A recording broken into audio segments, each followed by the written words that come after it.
Hey, my name's Joe Baird Jr. I'm with First Integrity Mortgage, and I'm the CEO. And today I'm here with Andrew Winkeler. Andrew's one of our loan officers. How's it going, Joe? Oh, it's excellent, Andrew. Actually, it's great. It's fun sitting in the studio and doing these kind of things with you and the other folks. Like it's just, to me, I get a lot of pleasure out of it because there's so much misinformation out there. And I kind of view it as this is our time for you to sit there and tell the story as an expert what's going on in the industry.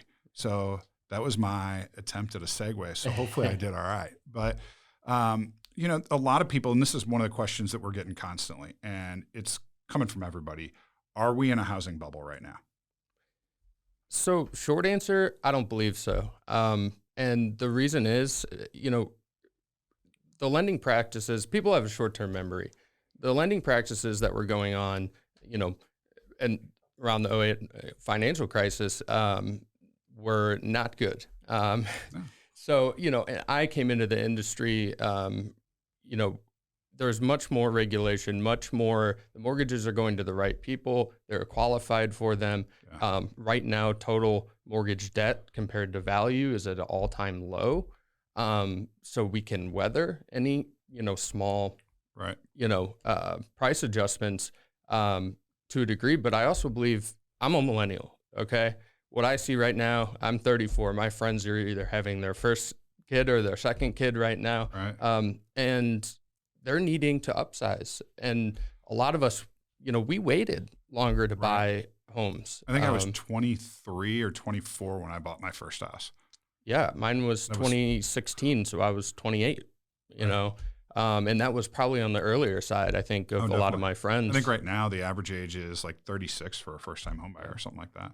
And so what I see is, over 72 million Americans that, represent 1/5 of the housing population or of the American population are representing 4/10 of the, Wow. The market. So, and now the oldest Gen Z, generation, they are now entering about You're getting ready to 25. bust up in that door too. Yeah. So, what am I getting at? That, the demand isn't going to stop. And we have a supply issue, as going back in part to the last housing crisis. Right. For years. There hasn't been enough building. Right. So, so that's, the long answer of why I don't believe we're going to have strong demand. Prices are going to stay strong. And because that supply problem isn't getting fixed anytime soon. And the largest generation of Americans ever is in the prime of buying houses right now. And it's one of those things too, because you touched on this at the very beginning. The regulations prior to, Dodd-Frank passing in 2010 were minuscule compared to the way they are now. And a lot of good came from people that learned from those experiences prior to that.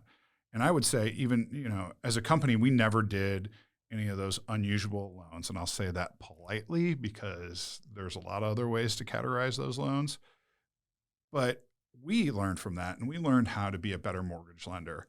And there's a lot more regulations on value with appraisals and what they can do, and on how we operate, how rates are managed and watched and monitored, and how borrowers are too. And you talked about that a little bit. And that's, to me, people don't understand the level of regulation might have been like down here before, and now it's up here. Well, I read something interesting the other day.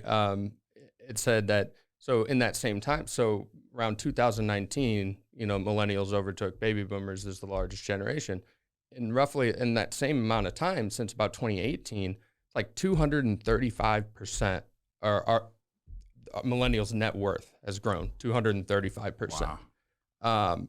And part of that might be, a lot of us came out of school saddled with large student loan debt. Right. Well, now we are getting better jobs. We're starting to see, the job market when we came out wasn't great. And now we are getting to that point where we are ready to buy those homes a little bit later than generations before us. And we need homes. And because we're having kids, we're getting to that point in our lives, and we can't wait forever. Well, and I know you've heard me say this before, and I might sound like a broken record, but for 75% of Americans, the vast majority of their wealth lies in their home. And so if millennials don't take that next step and don't go to buy houses, and we haven't fixed the issues that we had previously, as a whole, our country's not going to be in great shape down the road. And the good news is we did. There's laws, there's regulations, and that's important. Absolutely. So, you know, if somebody wants to get a hold of you, how do they get a hold of you? Phone, email, Facebook, LinkedIn, Instagram, pretty much all the socials that are out there.